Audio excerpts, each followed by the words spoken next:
Hi, it's Dan O'Dowd, talking baseball again with you from Nashville, Tennessee. Tonight we're going to talk a little bit about baseball athleticism.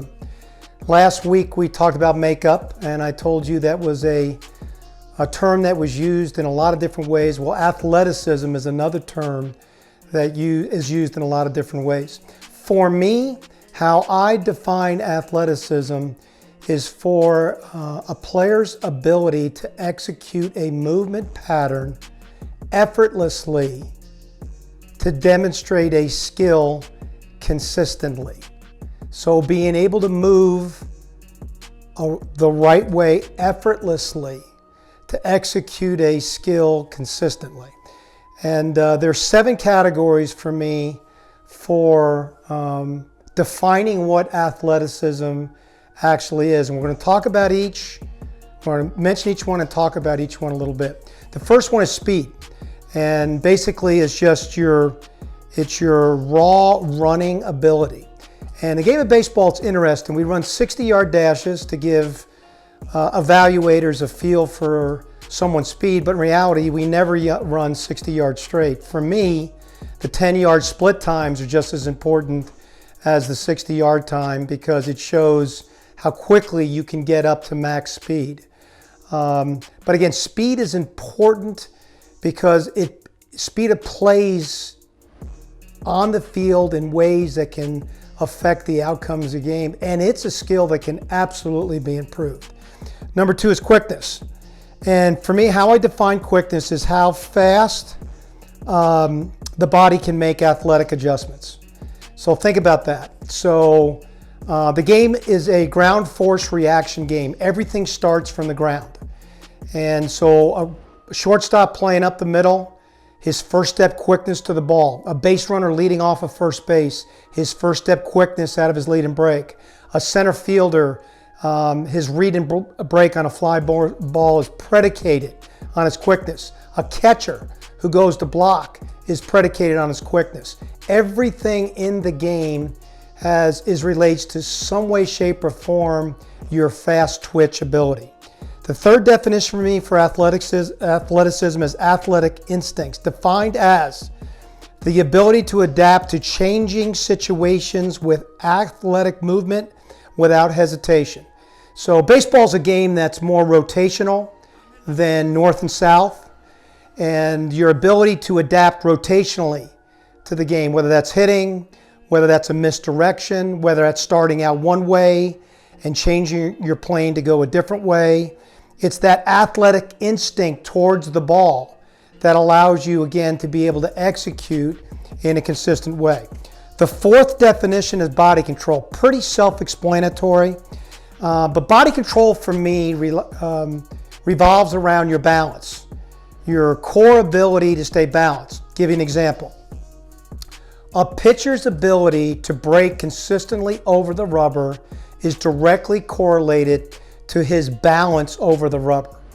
A hitter's ability to get his swing off with timing and rhythm, or rhythm and timing, directly starts with his balance at the plate. An infielder who reacts to a ball consistently with his first step starts with his balance. The game revolves around balance. Great balance leads to great body control. The fifth definition is strength, and to me it's core strength.